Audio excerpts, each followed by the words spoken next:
Hi, everyone. Thank you so much for joining us this afternoon. This is a very important topic, as you all know, which leads and impacts many of our businesses. And I'm really thrilled that this session would help us achieve a lot of clarity, especially on how performance marketing is evolving in this new age media. And as you know, that today I'm joined by industry experts carrying decades of rich experience and insights to share with us today. Since we have a very short span, about 50 minutes, let's get right into it with our first question for the panelists and of course our audiences. So Sonali, here it goes for you. As you know that performance marketing was traditionally, as it sounds, marketing based on performance. However, in current new age media, as we know that industry has evolved and way too much, and hence the significance of these terms are drastically evolving too. So how do you really see performance marketing navigating the industry with the new defined mediums and media attributes? And also, what exactly do you think should it really signify in 2022 for our advertisers to focus on? Hey Dimpy, good to connect. And we end up being in similar places, but never connecting really. But I'll jump straight into the topic as well. And it's actually quite timely. We have been having a lot of these discussions with our partners and our clients. But I think I want to take a step back before we even start. Marketing has always been to drive performance. Brand metrics of awareness, consideration, intent, preference, and even softer yet harder metrics of brand love were all performance metrics, always, right? Today, what has happened is it has become synonymous with almost like another word for DR. And why DR? Because ROI has become an ROI, and I'll get to what ROI also means, which is one of the reasons why it has become what it has become. But ROI has become the most important determinator of effectiveness. ROI in this case is instant returns via tangible actions in that moment. So when you look at the two, they're actually, one is a lot of long-term thinking and one is a lot about now and here. Not sure if that is doing disservice to a brand or is it the way brands should be going forward. And I think there are arguments to both. At the rate we are growing, getting new users, which is one of the most important things that performance in the context of what we do today actually drives, right? Getting new users. But at the rate India's internet penetration is growing, new users are bound to come. Machine language is actually going to, as we continue to run, we'll become better at it. Machines will keep on optimizing that performance, right? So that effectiveness is continuing to grow. However, I think the one thing I want to say is, so as our AI engines are going to become smarter, efficiencies will keep happening. Now that's not performance. And if it is, let's not confuse it at least with some of the very core brand metrics of saying loyalty, audience refinement, and brand love are also growing alongside. Because the two are actually two sides of the same coin, and one without the other is actually not very effective. And the last bit for this audience is high stakes on performance, but half the times you don't even remember the brand you just saw. How do you connect with a brand that you don't know and will not know anything about before and after seeing a performance driving ad, not taking any action? So I might have seen it, which becomes a metric of performance, but what good is it for anybody? So to sum up, most importantly, performance cannot be unidimensional. It isn't unidimensional. It is not one thing. Performance is across the entire funnel. And yes, I think we shouldn't be ignoring brand love, loyalty, and consideration, because that's what keeps our people coming back. So yeah, that's my 2 bits. Right, Sonali, I would say that those 2 bits are really a good and great thought starter, especially when you say that performance is not just for the bottom funnel, but across the channel, across the funnel. Absolutely, I think I cannot just agree more with you. So with the same thought, I would really now want to move on to Arun, you.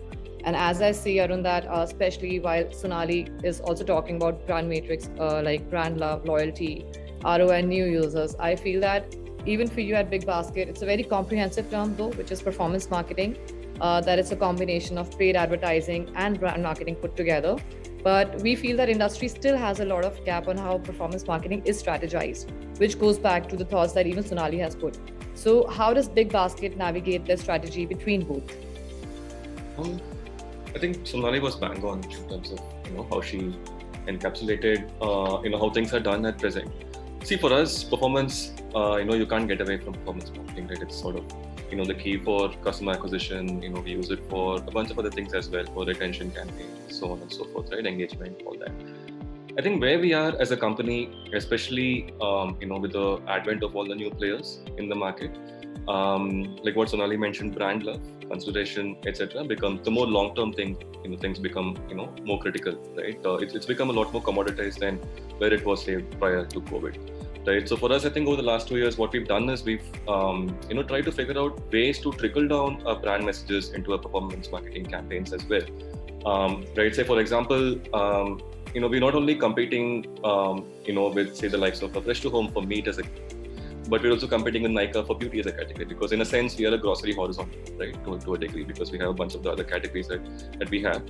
So for us, one is you define the positioning of the purpose for the overall mother brand, and then you have a purpose for each of the sub-brands that we have, which is, for quick commerce services, or category, destination category, brands, or as well as, our offline push that we've sort of taken. So how do we create processes and frameworks, or framework first thinking to sort of blend all this into one cohesive sort of messages that we drive on our performance marketing campaigns. We've started with that. We do a lot of consumer research for, for some of the focus categories we have. Meat, for example, I think, we were very price heavy in the beginning, right? And then eventually we figured that, okay, price is not a key, consideration factor for meat as a category, right? We know that quality and freshness, right? Freshness here, I mean, time, quickness of delivery, farm to fork freshness, so on and so forth. I think those are the things that are more critical. And once we imbibe some of those, some of those learnings or insights into our performance marketing campaigns, automatically things started moving upwards, right? We've seen some growth in the category, traffic, so on and so forth. So I think it's pretty critical.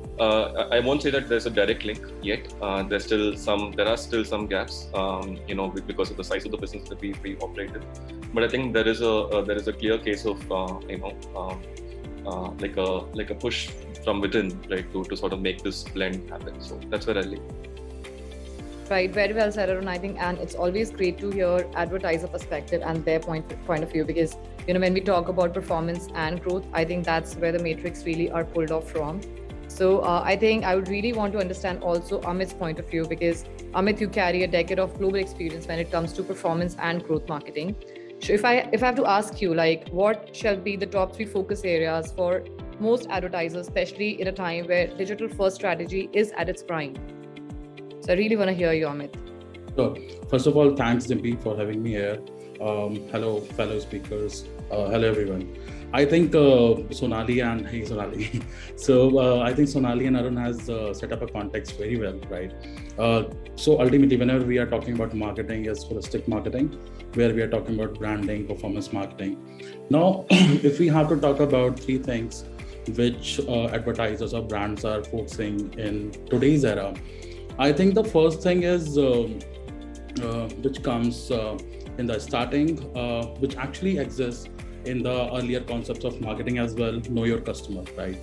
I believe you should know your customer, who your customer is, which kind of sites they are browsing, which kind of app they are using, which kind of a purchase behavior they have, so that you can target them at the right time, at the right place. Like if you talk about different kind of industries, Big Basket, maybe Rapido, so there is a different kind of a lead time when it comes to a conversion, right? Some brands have a lead time of 1 month, 3 months when it comes to OEMs of car manufacturers. And then if you talk about our category, where the lead time is hardly 5 minutes or 4 minutes, right? So it's very critical that how you can engage with the user at what time. Where in e-commerce, normally browsing happens in afternoon and purchase happens somewhere towards midnight. So it's very important that you reach out to a user at a right time, at a right place. The second thing which I wanted to highlight, I think we are talking about partnerships, right? So every brand has to focus on partnerships. I will tell you why. So whenever we are talking about Google, Facebook, so ultimately brands are spending millions and billions of dollars on Facebook and Google, but essentially what they are doing, they are actually capitalizing the distribution network which all these partners have, right? Whether it's a Facebook or Google, they have a 600 million plus reach, or Facebook used to claim they have 500 million plus reach, right? So actually they are reaching out to these number of users. You can get the same benefit if you can do a tie-up with the brands like maybe Paytm, Big Basket, or some other brands who has a pretty good penetration into an Indian market. So it will provide you a best buck for your ROI, to be very honest, right? The third thing, which we always keep on looking in a performance marketing, because I think when we were talking about traditional marketing and a performance marketing, the basic difference which keeps on coming is you can reduce the spillover, right? When you are doing like a normal ATL branding, then you cannot control the audience which you are targeting. Definitely you have like a demo, geo, by which you can control the audience pool, but certainly you cannot minimize the spillover which is happening. There is a certain kind of a spillover which always comes with a plan, right? But when you are doing a performance marketing, the best thing which you can do, you can reduce this spillover, and then you can also talk about the lifetime value of a user, which we always keep on like a checking that which channel is providing me best LTV, whether it's a Facebook, Google, retargeting, or maybe programmatic of the world or affiliates of the world, right? So by these 2 or 3 things, maybe you can optimize your ROI and you can grow your brand further. Right, Amit, I think I cannot, say anything more on the fact when you talk about the importance of, knowing your customer and their behavior. And I think that's the nerve of this point right now, even the times we're in. So, and it really adds a lot when you say, that, controlling spillover is also another key area and a point where we all must focus on, even as an advertiser. So I think we would really like to have Vimal right now, because when we talk about Vimal at Snowflake, I think it's very important to understand how data utilization can happen and can really build on your point. So Vimal, as you know that in today's new age media, world is very predominantly going heavy on data utilization. So what do you suggest advertisers to keep into consideration, especially, while planning their performance marketing strategy? And do you think, shall they define a specific data-centric approach as well? Dimpy, great question. And Sonali, Arun, and Amit laid out, wonderful concepts as well for the audience and the panelists here. So first up, thanks so much for having me here. From our perspective, data is paving the way for new approaches to advertising, media, and entertainment. I think as viewers, media consumption habits are evolving, thanks to the pandemic, there's a lot of change in the, habits in the way people consume content. Advertising, media, entertainment companies must stay one step ahead of their customers to deliver personalized content and experiences. But I think what we're also seeing, as Sonali was mentioning, with the growth of the internet, the amount of data that customers are generating is growing exponentially. It's no longer a linear sort of growth in data.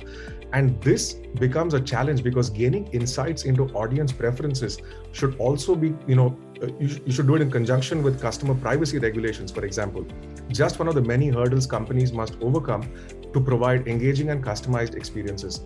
So when you look at leading broadcasting companies, advertising agencies, OTT platforms, gaming companies, they choose Snowflake's data cloud platform to solve their data challenges and empower their organizations to become truly data-driven.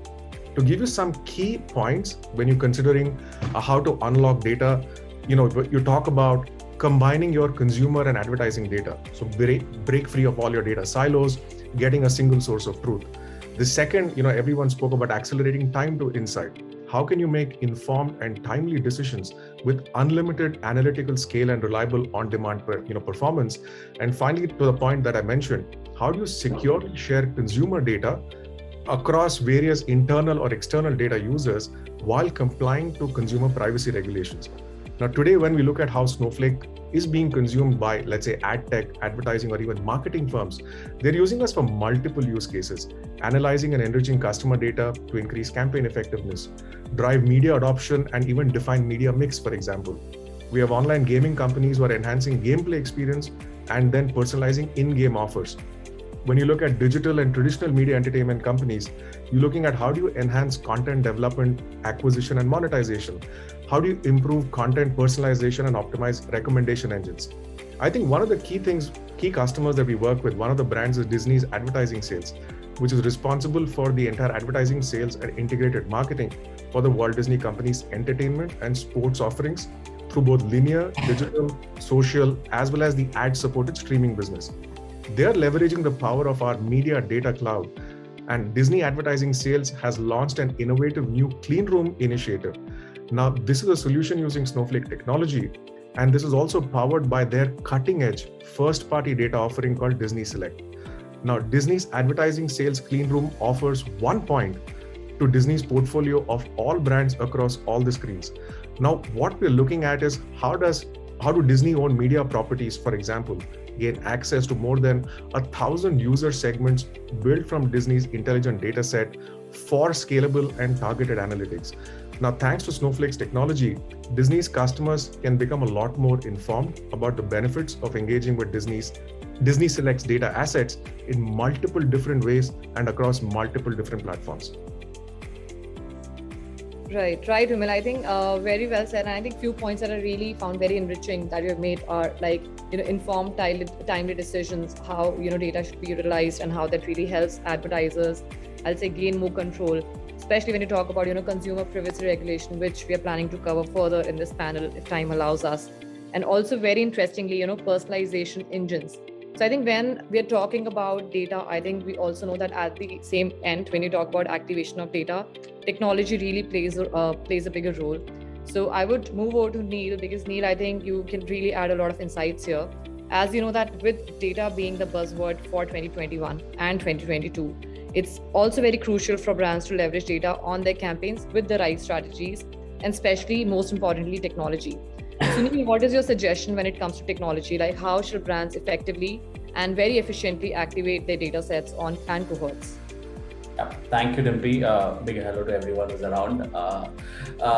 Dimpy, I think you're right. I mean, data is crucial. Data-driven marketing is what the world needs. Even in the last 20 minutes, I have heard data as a word more than 20 times or 30 times. So that's how the importance of the word data is there. This is a large chunk of data available in the market with marketeers, but how to put data manually effective is becoming the difficult task for a lot of marketers. And that's where technology comes into place. I mean, technology in a very simple way will analyze every bit of data which you have and help you to get into a right implementation of strategies what you have. I mean, that's the basic use of any technology. I mean, we all know tech is there in digital marketing and multi-level, multi-purpose. There's tech for analytics, there's tech for fraud, there's tech for even customer experience.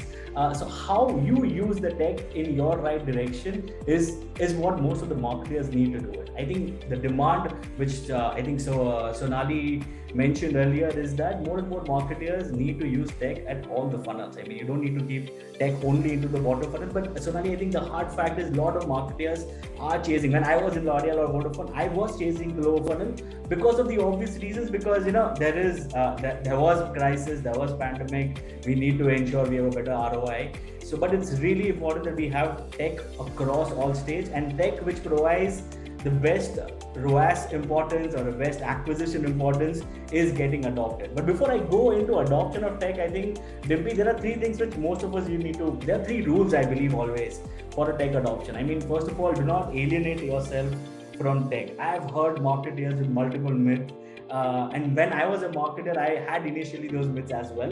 The first biggest myth is that tech is expensive. Obviously, you buy a product or you buy a cloth, it will come with some money or some fee attached to it. But if you look at that fee and tell it is expensive and do not adopt tech, it's not the right way to evaluate a tech. I mean, look at how that tech is helping you to bring in better attribution or better ROI, and that will obviously fund for itself. And rather than funding for itself, it will give you more efficiencies and more returns. I believe the second rule is do not adopt tech because everyone in the room is adopting tech. I mean, yaar, mere dost ne kiya, big basket ne kar liya, so someone else is trying to do it. Adopt tech basis the customization which is available in the market. And I believe, there are multiple techs available basis your own need.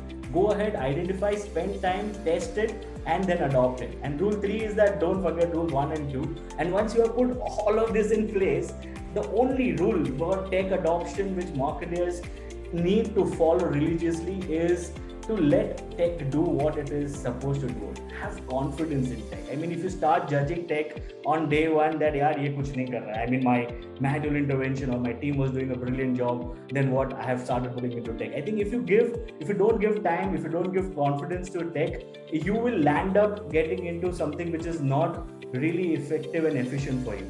So that's where I would like to end, that, tech is important, tech is everywhere, but definitely use the tech in the right frame and have confidence in tech. You'll get your objectives achieved very efficiently. Right, Neel. And I think I can use as a tagline which says, do not alienate from tech.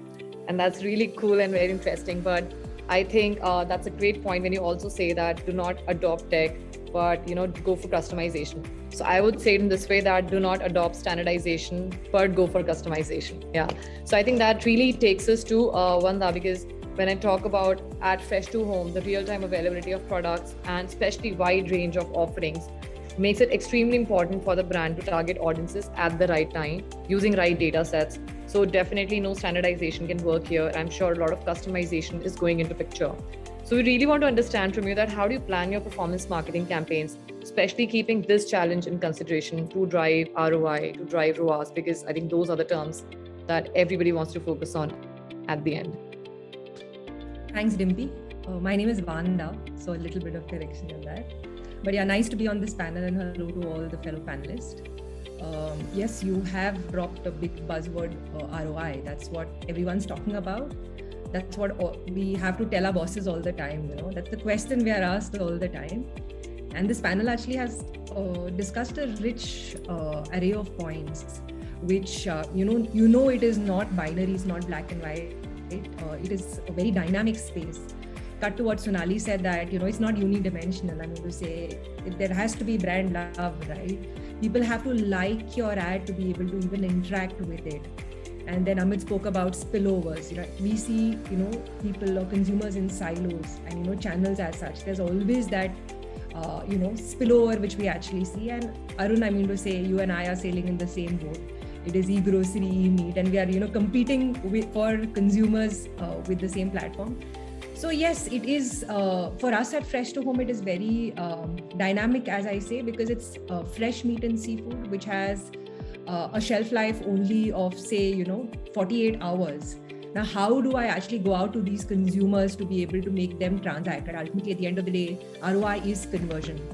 So yes, the good thing is we have a lot of solutions right now, which are we are able to actually reach consumers, at the right time, and also show relevant offerings. So we use an array of services, for example, shopping ads, dynamic ads, and also DCO, which is dynamic creative optimization. It was first on DV, but now actually is democratized. So all these actually help us in a way in which we can show the relevant portfolio to the consumer. I mean to say, if I show, for example, chicken curry cut to a consumer in, say, Indranagar in Bangalore, and he comes and it's not available, it's really bad, right? It will result in no conversions. So I have to be really, really careful and particular. And see, at the end of the day, the second part of the question is you have to understand the consumer at the core, right? His interactions with your category. So he's not a nameless, faceless being in which you just spam him all the time through different channels. You have to understand it. So what we do is through data, through understanding the consumer and picking up a lot of insights, right? We tailor make our campaigns also to deliver better conversions and hence better ROI. I'll give you an example. We are shortly launching a category which is ready to fry snacks, right? And what you understand from the consumer is this is choti bhook. This is what I say the consumer at 4 o'clock to 5 o'clock when you have those pangs of hunger. So why should I show my ads through the day? Because that's actually happening. And being a platform which also gives you 60-minute delivery, there's no wait time, right? So I show my ads, right, because of DCO right now between 2 to 5. And then I see it is so relevant, right? It's so contextual. Actually, there is a conversion. I was reading an example the other day about, it's hot and humid in Chennai. And contextually, I mean to say, through APIs, you pull out the weather, you see the temperature, and then you say, oh, it's such a hot and sunny day, why don't you wear your sunscreen? So all these things effectively, which is data, understanding consumer and deploying channels, right? And right now, because of technology, we have a wide array of products which can actually reach consumers better and, get better conversions. So all these things actually help in effectively giving us a better ROI. Right. Vanda, first of all, I'll say extremely challenging because, when the kind of product is where your shelf life is 48 hours, I think you really understand what DCO really kind of, leaves an impact and what is real-time optimization is and how customization needs to play a game because it's not just test for you, but I think that's the necessity. So, and on the edge every day, actually. Exactly. In real time. right? Because your product is such that you cannot take that risk at all for that.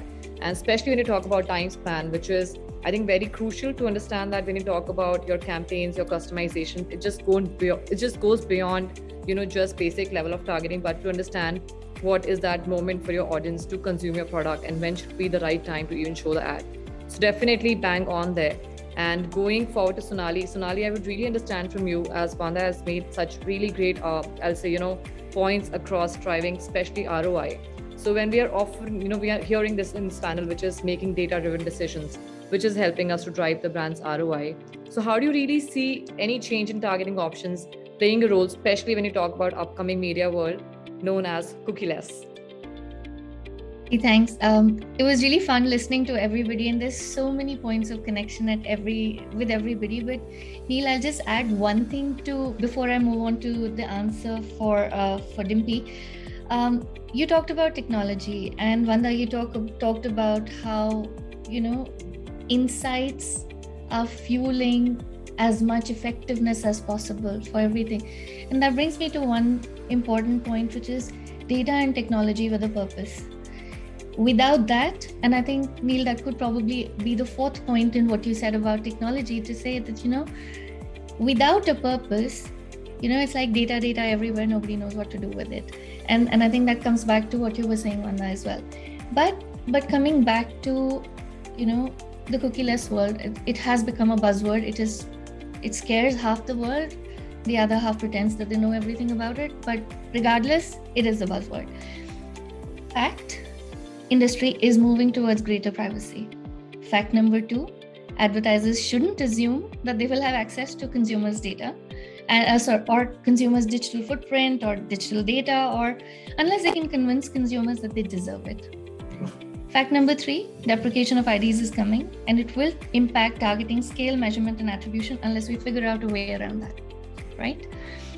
Therefore, in a cookieless world without identifiers, there are a few things that we need to get back to the basics with, right? We have a runway. It is not like it's happening tomorrow. It is the best time to audit, figure out how ready are we to live in this world, right? And be successful, given that the world that we knew is changing, right? Number 2, testing and learning. There isn't a bigger proof of concept than your own campaigns, your own consumers, testing and learning and figuring out what works and what doesn't work so that you can continue to optimize. That isn't going away anywhere. And for that, you don't need IDs, right? Number 3, product development. And Vimal, you talked about that, right? So product development, and when we were talking about saying, how do you design groundbreaking solutions to navigate the identity challenge, assess risk, create roadmaps to focus. The point is, this is not about one size fits all. This is about saying you have to create bespoke solutions based on, what is your product distribution approach, relationship with customers, life stage, tech stacks, ethics principles, and the works. And Vimal talked a lot more in detail about what that means. But most importantly, the most important thing right now is that this is a great opportunity to do a reality check. Maybe it is time to rethink what what could be our new approach to marketing. It's not like marketing is net new. We have been doing a lot of work, and marketing has driven a lot of performance, right? It is possible to build brands without identifiers across all dimensions. Top of the funnel, middle funnel, end of the funnel, everywhere, right? Call it coming a full circle or a level playing field. But it is a really great time to put all our data and learning together, strengthen it with tech solutions, enable comprehensive insights with a purpose towards holistic business growth. So, like I said, ultimately, yes, cookies are going away. For people who were born in the cookie world, it feels like the end of an era and an end of the world, but it isn't. Because there are 100 solutions, and the privacy sandbox topics, all of that is now about saying, how do we redefine, how do we move forward in a world where data isn't, or a customer's digital data isn't your right. So yeah, I think it's a great new world to experiment, learn, evolve, and move forward. Absolutely, Sonali, and great to hear you, especially, when I have Sonali, you from agency, your perspective, absolutely correct. Then I also have advertisers on this panel. And I really, like this tagline, just full circle or level playing field, decide for yourself. And also, Sonali, absolutely right when you say, that deprecation of IDs is coming. We cannot run away from it. But at the same time, we need to know that we do have a runway. So we need to be ready for the new world, right? And especially when we talk about testing and learning, or I remember you said creating bespoke solutions. I think this is the time when many such solutions have already also been into adoption. So Arun, I would really want to, ask you that, especially when we talk about cookieless world. So along with this cookieless world, we have also seen massive adoption of omni-channel approach, which is another bespoke solutions which has been created in this, which is just helping us drive higher ROIs for brands with more efficiency and I'll say effective budget allocation. So what is your take when it comes to omni-channel approach, and have you really tried and tested any of this or any other bespoke solution for Big Basket or any plans in 2022? See, I'm not sure about the omnichannel approach, cookieless world. I think those are pretty new terminologies for us. I think we've always taken an omnichannel approach from marketing, right? If you've I'm not sure if you've followed Big Basket, but I think we've always been very print heavy, right? Our belief is that, with print and TV is the largest source of the business, right? And whenever we run these ads, we always see an uptick in, top of the funnel in terms of visitor sessions, all of that. It might or might not convert into orders, but at least your brand is out there. Right? So that's one piece. Second is right now we have a lot of first-party data, meaning we have a bunch of different business models. Right? For example, we just launched our offline store. I'm not sure if you know about that. So we, a lot of those customers are existing Big Basket online customers who sort of try to buy a category which is more offline friendly, which is fruits and vegetables, right? So we have some part of some of the data with us already. So we sort of use that to create a lot of interesting insight-led campaigns with them. So my point is that we've taken this approach always. I don't think this is like a large challenge yet for us, and predominantly most of our spends are on Google and Facebook, and they have their own data sets in, and that sort of helps us as well. But going forward, I think yes, we also have to evolve as a marketing team, ROI, etc. We've learned over time. It's not like that's something which is already readily available, right? So in terms of budget allocation, etc., is all it's a time tested thing that we've done. But eventually, I think with the hope that we want to sort of get in the next leg of customers onto Big Basket, so we might have to take a different approach, and that's where I think this will become a lot more critical. And we are also learning along with everyone else. Right, Arun, fair enough. I think every brand has a journey, which is and start crawling, then walking and running, and of course you have to go through each phase together. So it's great to hear that you tried and you started your testing and learn phase, especially when you're focusing so heavy on first party data. Great about it. But at the same time, when we talk about omni-channel, so Amit, I would like to hear your perspective again, because you also come from an advertiser background to us, and you'll be able to add a lot of insight. So with omni-channel approach being in discussion, we heard, Arun from Big Basket, but when it comes to Rapido, we want to understand that, it really brings a very important metric on the table, which is measurement of the campaigns and their efficacy. So when you're investing in digital marketing, it's likely that you will be engaged in several different channels at the one time, right? So how does tracking attribution plays a role for you at Rapido? Sure. So Dimpy, I think as Arun was rightly saying, that there is a broader channel mix or broader media mix, right? Where it's $1 billion question for all the advertisers, that how they can fine tune and how they can figure out the attribution and how they can optimize their media budget. There's a no thumb rule, to be very honest. I think we all are just trying our hands and trying to figure out that which channel is giving best ROI, which kind of a media mix we can select, right? But when it comes to performance marketing, I think it's much easier. When it comes to offline branding or traditional branding, right? When we are talking about TV, print, radio, outdoors, right? I think people are doing it media mix modeling from eras or maybe from decades, right? Where they're just trying to figure out which medium or media vehicle is giving best ROI.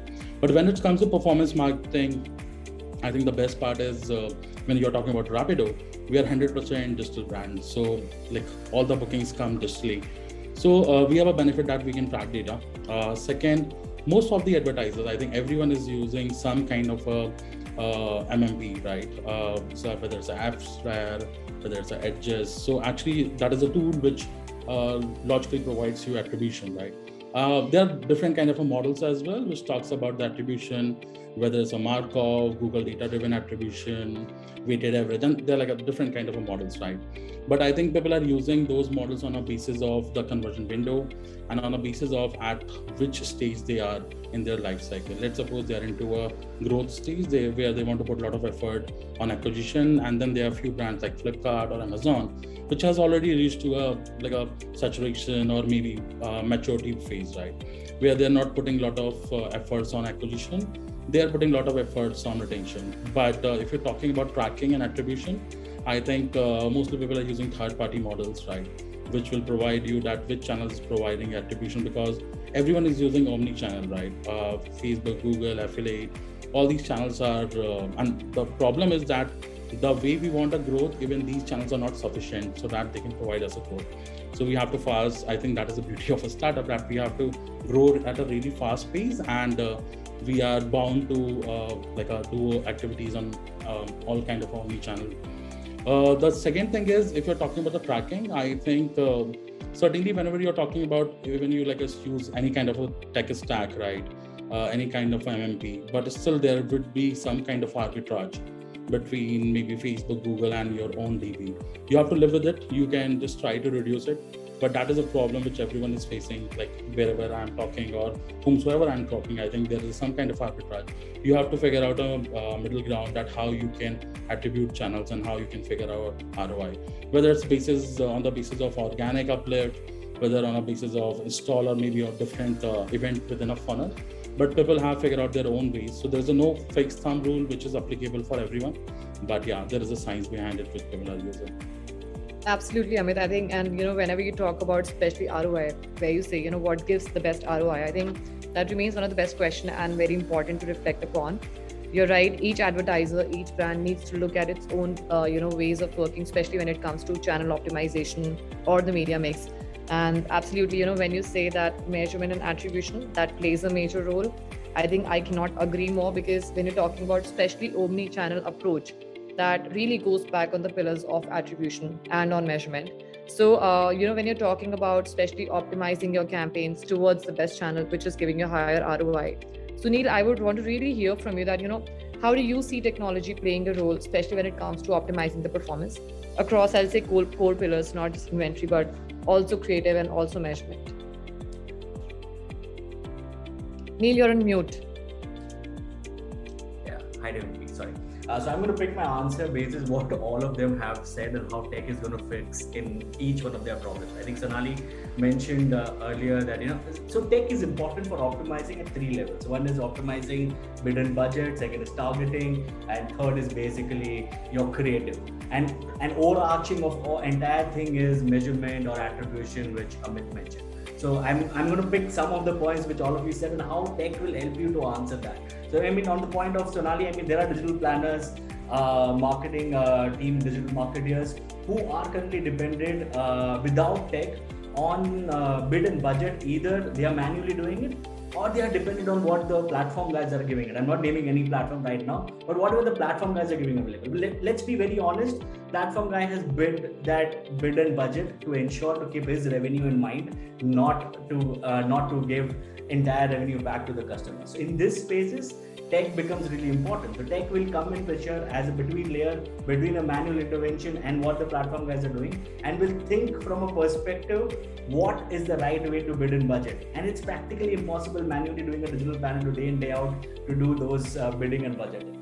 Coming on the targeting segment, imagine Vanda, you're targeting an audience obviously who's a meat lover. So if you are targeting me with chicken, I'm going to buy it tomorrow, your perspective. But imagine you're targeting someone who's not eating meat, or in fact is religiously not eating meat, and you target that guy. You might get that guy as a potential user because you would have liked that particular ad on a platform through someone else or XYZ, but you don't know really how you're going to reach out. You're going to get a guy who is really irritated with your communication. So tech here comes into picture, which is more of a real-time learning rather than only the platform which are available giving you the targeting opportunity. Imagine I don't like your ad. I am not a chicken eater. I will immediately learn on its own, and I will ensure that I don't show again and again the same ad to you. So targeting is really important. I mean, Amit, you mentioned attribution. I mean, there is Apps Flyer, there is Adjust, there's a lot of other attribution which is available in the market. But all the platforms currently which are available, which are giving the attribution number, maybe a Google GA or a Facebook Campaign Manager XYZ, you would have 100% come across a problem where there is a discrepancy between what that number is shown on that campaign manager and what is your source of truth backend. So that's where again tech comes into picture, where tech will optimize your marketing campaign basis your source of truth, not what a dashboard is being shown at that level. And all of this, I'm going to be very subtle in selling Pixis. All of it's done is ad fixes, targeting, optimizing, and attribution. I don't want to mention that at all, but that's how tech will play important, Dimpy, across all of the marketing requirements. Thanks, Neel. And I think I really agree with you, not just as a marketer, but also as an individual, where I know that how these customizations and technology and right targeting is also, making me spend my hard-earned money on the products that at the end I really want to buy. So absolutely, with you. And when you say that, tech is helping as a bridge with manual intervention, I think that really adds a lot here. And in interest of time, I would really like to pick up last two questions. So going on to you, Vimal, because Neel has made some very important arguments when it comes to activation of data, measurement, targeting, especially using technology, because that's where this all boils down to. And we have heard all the panelists talking about it. So even our listeners would be very keen to understand the role of insights here, because when we're talking about targeting, when we're talking about right placement, right cohorts, it's important we understand who these audiences are when our campaigns are delivered. So can you help us understand how automation and platform integration can help us drive insightful summaries of the campaigns, I'll say? Sure, Dimpy, great question. First up, picking up on what Sonali was talking about, third-party removal of cookies, and to what Vanda was talking about, Choti Book. I think I had a little bit of Choti Book for cookies at that point in time. But it's a very interesting topic. Arun also brought out the topic of a lot of first-party data with Big Basket, for example. So I think from our perspective, insights, it really starts with, for example, when I have more customer data, it leads to better insights on customer behavior, and it creates more avenues for impactful marketing messages. To Vanda's point, where you were trying to target folks in Chennai in a particular weather pattern, whether it was very hot and sultry, using an API, for example, or Arun's point of having a lot of first-party data. Now, here is exactly where solutions like Snowflake, where we enable secure data sharing between multiple folks, whether internally within your organization, to second-party, or even consuming third-party data, whether it is weather data, whether it is demographic data, for example, while maintaining customer privacy, all the safeguards, for example. This becomes extremely important today to gain insights, where today, let's say we don't have third-party cookies or even access to the underlying data within the so-called walled gardens of the internet giants. Businesses today need to collaborate and share data securely with each other. Now, this is extremely important because beyond just understanding your customers, companies can use these kind of insights gained from data, whether it's your own first-party data or you've got it from second-party or even data sharing with third-party. You can identify the right channels that can effectively connect for them with the desired outcomes. Now, obviously today, artificial intelligence, machine learning is extremely important, and insights obtained from both AI and ML analysis, provide companies the opportunity to personalize these marketing campaigns based on data specifics to individual customers. And among the various marketing initiatives where this analysis can come in handy are, for example, direct mails, websites, social media, or even in-store marketing events.